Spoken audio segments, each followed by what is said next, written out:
Dear friend, this is Pawan Rajput. Welcome back to Om online exam study. Om online exam study के परिवार में आपका स्वागत करता हूं। Good evening to all my dear friend. जैसा कि आप थंबनेल में देख रहे हो, 69,000 शिक्षक भर्ती अभ्यर्थियों के लिए हाईकोर्ट से बड़ी खबर। केस हाईकोर्ट की कॉल लिस्ट में मेंशन।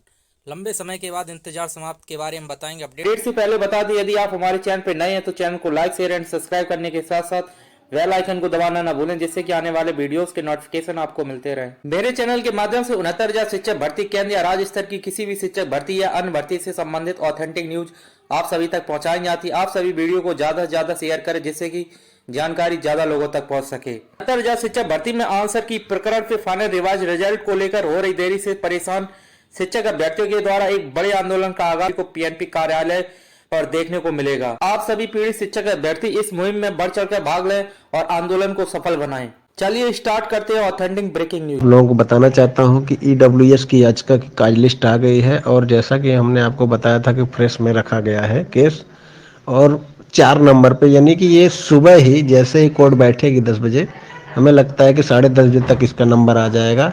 और डेट फिक्स मैटर जो होते हैं, जो कोर्ट द्वारा तय किए जाते हैं, वो पहले सुने जाते हैं, तो इसलिए डेट फिक्स जो है ये था, तो इसलिए पहले लगा है, 4 नंबर पे लगा है। और देखो उस दिन 60 काउंटर में सरकार की तरफ से जो बेसिक शिक्षा परिषद की तरफ से वकील हैं अर्चना सिंह चौहान, वो देखिए क्या करती हैं, क्या 60 काउंटर रखती हैं या फिर वही पुराना काउंटर रखती हैं। और आज एक और याचिका हम लोगों की तरफ से जो है, हमारे और शिवम भाई के कुछ कैंडिडेट थे जो जिसके माध्यम वो फाइल किया गया था और उसकी सुनवाई थी, उसको भी जो है उसी में 27 तारीख वाले में टैग कर दिया है। ये कहीं ना कहीं जज साहब जो है अब सारे मैटर 27 तारीख को टैग कर रहे हैं, यानी कि मेन याचिका जो ये 27 तारीख वाली है उसी को एक तरह से कर दे रहे हैं। इससे जो है अब 60 काउंटर देंगी, अगर कुछ अलग काउंटर देंगी तो निश्चित रूप से जो है उस पर जो है हम लोगों को पढ़ना पड़ेगा और नए तरीके से फिर से उसका खंडन तैयार करना पड़ेगा, इसलिए थोड़ा सा टाइम लेना पड़ेगा, 8 से 10 दिन, 1 हफ्ते या 2 हफ्ते जो भी देखो। तो फिलहाल तो हम लोगों के लिए ये प्लस पॉइंट है कि ईडब्ल्यूएस याचिका की जो पिछले 2 साल से सुनवाई नहीं हो पा रही थी केसों की संख्या अत्यधिक होने के कारण, इधर जस्टिस बुधवार विकास बुधवार जी ने संज्ञान लिया है और इस पे मामले पे प्राथमिकता में सुनवाई करने का निर्णय लिया है। तो निश्चित रूप से अब 27 तारीख को सीमांत सिंह जी, जो कि हमारी याचिका में मेन लीडिंग याचिका के तरफ से थे हम लोगों की ईडब्ल्यूएस याचिका में, अब वो भी चूंकि एक फ्रेश याचिका इसमें कनेक्ट हो गई थे, तो वो भी रहेंगे और हम लोग भी वहाँ मौजूद रहेंगे। और कोशिश की जाएगी कि यदि वही पुराना काउंटर आता है तो उसी दिन जो है रिजॉइंडर रख के जो है उसका खंडन कर दिया जाए। लेकिन यदि अलग कुछ वो काउंटर 60 काउंटर में लाती हैं तो निश्चित रूप से हमको टाइम लेना पड़ेगा, और जहां तक ज़्यादा उम्मीद है कि 1 हफ्ते 10 दिन का टाइम और लेना पड़ेगा, क्योंकि तुरंत 60 काउंटर देंगी तो उतने कोर्ट में आदमी नहीं देख पाएगा कि क्या इसमें दिया गया है क्या नहीं दिया गया है, कि पिछला ही दिया गया है। तो इसलिए 27 तारीख को हम लोग जो है 1 हफ्ते 10 दिन या 15 दिन का टाइम और लेंगे और इसको फ्रेश में ही रखेंगे जज साहब, ऐसा मुझे लगता है, क्योंकि फ्रेश में ही वो इस केस को डिसाइड करना चाहते हैं।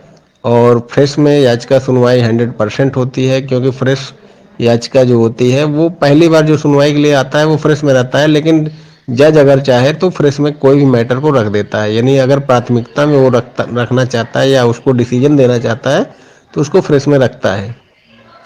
फिलहाल तो हम आप लोगों से यही कहेंगे कि 27 तारीख को मैं भी कोर्ट में मौजूद रहूंगा और जो भी आगे सूचना होगी मैं आपको दूंगा। ईडब्ल्यूएस याचिका हम लोगों का पूरा जो है प्रयास रहेगा कि बहुत जल्दी निर्णय आ जाए। हमने आपको पहले भी कहा था कि इस बार गर्मी की छुट्टियों के पहले इस पर जजमेंट आ जाना चाहिए, हमारा ये टारगेट रहेगा, उसके पहले आ जाएगा चाहे जब आ जाएगा, लेकिन जो स्थितियां हैं परिस्थितियां हैं उस हिसाब से जो है हमें लग रहा था कि थोड़ा डिले हो सकता है, लेकिन जब जस्टिस खुद इंटरेस्ट ले रहे हैं तो निश्चित रूप से ये बहुत संभव है कि बहुत जल्दी 1-2 डेट में ये केस फाइनल हो जाएगा। और लखनऊ हाई कोर्ट में भी शशांक पांडे एंड अदर्स वाली जो याचिका है उस पर लिस्टिंग एप्लीकेशन लगाया गया था, उसमें भी जो है संभवतः अभी हमने काज लिस्ट नहीं देखी है, लेकिन अगले हफ्ते मंडे टू फ्राइडे में आने के चांस हैं। 27 तारीख वाले की लखनऊ की काज लिस्ट अभी नहीं देखी है। हो सकता है 27 को भी लग जाए, नहीं तो 27 को नहीं लगेगा तो मंडे टू फ्राइडे में किसी दिन लग जाएगा। यानी दोनों तरफ जो है, लखनऊ में भी इलाहाबाद में भी दोनों तरफ से जो है ईडब्ल्यूएस याचिका की सुनवाई कराने के लिए तत्पर है। हम लोग केस को शुरू से देख रहे हैं, तो निश्चित रूप से कुछ लोग जो है, तमाम लोग मन में खिन्नता आई होगी कि जो है कि समय पे जो है इस पे निर्णय नहीं आ पाया। तो उसका कारण देखिए, कोई ना वकील है, ना हम लोग हैं, ना कोई है। ये सिर्फ और सिर्फ हाई कोर्ट प्रशासन की गलती मानिए या फिर सरकार की गलती मानिए या फिर किसी और की मानिए, लेकिन यहाँ पे कोई भी रहता या कोई केस अगर हाई कोर्ट इलाहाबाद में लड़ रहा है तो उनसे पूछिए कि पुराने केसों की स्थिति क्या है। पुराने केस जो है 3 बजे से 4 बजे तक मेंशन केस लिए जाते हैं, लेकिन मेंशन भी इतने ज़्यादा केस हो जाते हैं कि 3 बजे से 4 बजे के बीच में 10-15 मुकदमे से ज़्यादा जज नहीं सुन पाता है, जबकि जो है सैकड़ों 200-300 केस पुराने लगते हैं एक एक बेंच में। तो सोचिए 10-15 केस 20 केस में अब आप सौभाग्यशाली होंगे तभी जो है आपकी सुनवाई हो पाएगी, या तो जस्टिस जो है खुद कहें कि इसको फ्रेश में रखा जाए और हम इसको सुनेंगे, जब जस्टिस जो है उस पर फाइनल करना चाहे तो। फिलहाल विकास बुधवार जी जो कि बहुत अच्छे वकील, बहुत अच्छे जज हैं, अभी तक जो हमने इनको जो कोर्ट में देखा है, सुना है, जाना है, पेटिशनर के तरफ इनका झुकाव ज़्यादा रहता है। और अगर ये रहेंगे तो हमें उम्मीद है कि हम लोगों को जो है ईडब्ल्यूएस में न्याय मिलने वाला है, और कम से कम जो है 300-350 पिटिशनर जो हैं उनको रिलीफ मिलने वाला है, ऐसा मुझे लगता है। और पूरी उम्मीद है, क्योंकि हम लोग पूरी तरह तैयार हैं, हम लोगों के पास जो है सारी तैयारी है। सरकार की तरफ से जो डिवीजन में जो है राघवेंद्र सिंह केस में जो रखा गया था कि सुपरटेट क्वालिफाइंग एग्जाम है, भर्ती प्रक्रिया बाद में स्टार्ट है, यानी कि मई 2020 में स्टार्ट है, तो उस हिसाब से भी हम जीत रहे हैं। दूसरी बात, उसी पे सुप्रीम कोर्ट ने भी मुहर मारा है, तो सुप्रीम कोर्ट भी एक तरह से वो चीज़ कह दिया कि हाँ भर्ती प्रक्रिया बाद से स्टार्ट है, सुपरटेट के रिजल्ट के बाद, यानी कि मई 2020 से। और दूसरा पॉइंट यह है कि कोई भी विज्ञापन बेसिक शिक्षा नियमावली में फ्रेम होता है, कोई भी मतलब विज्ञापन निकालने का जो है राइट होता है बेसिक शिक्षा सचिव का। लेकिन जो है यहाँ पे पीएनपी का सचिव अगर विज्ञापन निकाला है तो निश्चित रूप से ये गलत है, ना तो ये बेसिक शिक्षा नियमावली में कहीं लिखा है, नहीं। अगर इनको जो है पीएनपी को राइट देना है तो पहले उसको नियमावली फ्रेम करते नियम, इसके बाद जो है ये विज्ञापन निकालते, लेकिन इन्होंने ऐसा कुछ नहीं किया था। तो एक तरह से बेसिक शिक्षा सचिव का विज्ञापन निकला था मई 2020 में, जो जिला आवंटन वाला फार्म था, इसलिए मई 2020 वाला ही फार्म जो लिया गया था वही विज्ञापन असली विज्ञापन है जो सचिव ने निकाला था। और एक पॉइंट हम लोगों के पास और है कि इन्होंने जो है, आप एक देखे होंगे जीओ जारी किया था जिसमें उन्होंने 28/5/2020 तक के सारे जाति प्रमाण पत्र और आरक्षण से संबंधित वो जो है इन्होंने मांगा था, जो है कि जितने भी हैं लोग 28/5/2020 तक जितने भी लोगों का जाति प्रमाण पत्र वगैरह काउंसलिंग में लगेगा, ऐसा एक जीओ जारी किया था उन्होंने। तो 28/5/2020 तक के ही मान्य होंगे, अन्य नहीं। तो 28/5/2020 तक अगर आप जो है अन्य जो आरक्षण के वो हैं उसको मान रहे हैं, तो ईडब्ल्यूएस भी तो आरक्षण है, उसको 28/5/2020 तक क्यों नहीं मानेंगे।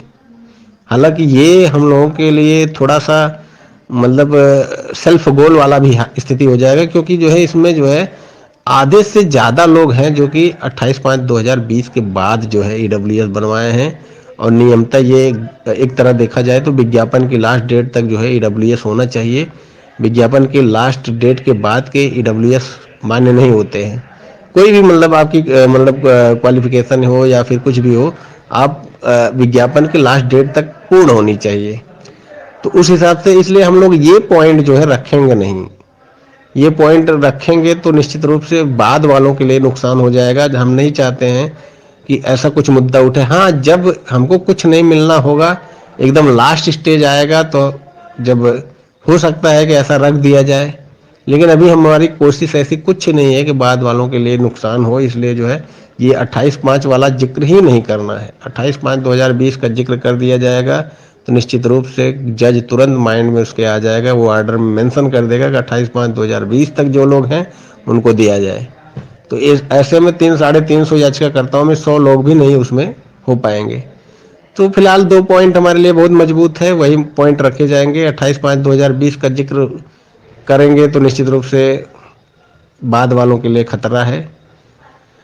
दोस्तों हम नहीं चाहेंगे कि किसी का मतलब, वैसे भी 350-300 लोग हैं, गवर्नमेंट कोई विरोध नहीं करेगी, सारे लोगों को दे देगी। और दूसरी बात, एक पॉइंट और है इसमें कि जो है 28/5/2020 31/5/2020 तक तो फुल लॉकडाउन था, उस समय तहसीलें बंद थी, तो उस समय जो है ईडब्ल्यूएस सर्टिफिकेट बन भी नहीं सकता था।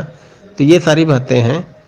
तो ऐसे भी जो है एक पॉइंट है कि भाई, लेकिन कुछ लोग इसमें याचिकाकर्ता ऐसे हैं जो कि 2021 में बनवाए हैं, 22 में बनवाए हैं, काफ़ी लेट बनवाए हैं, तो ऐसे लोगों का नुकसान हो सकता है। इसलिए जो है ये मुद्दे जो है हम वहाँ नहीं रखेंगे कि 28/5/2020 तक के ही लोग मतलब आए, ऐसा नहीं चाहेंगे, क्योंकि 28/5/2020 तक के सारे प्रमाण पत्र मांगा गया है अन्य वर्गों के लिए, तो ईडब्ल्यूएस के लिए भी। तो 28/5/2020 तक के तो 100% सुरक्षित ही हैं, लेकिन जो है ये मुद्दा हम लोग अगर उठाएंगे तो इससे हमारे और आधे से लोग अधिक लोग ऐसे हैं जो कि बाद में बनवाए हैं, उनके लिए खतरा हो सकता है। हम चलिए मिलते हैं नेक्स्ट वीडियो में ऐसी ऑथेंटिक ब्रेकिंग न्यूज़ के साथ। यदि आप हमारे चैनल पर नए हैं तो चैनल को लाइक शेयर एंड सब्सक्राइब करने के साथ साथ बेल आइकन को दबाना ना भूलें, जिससे कि आने वाले वीडियोस के नोटिफिकेशन आपको मिलते रहें।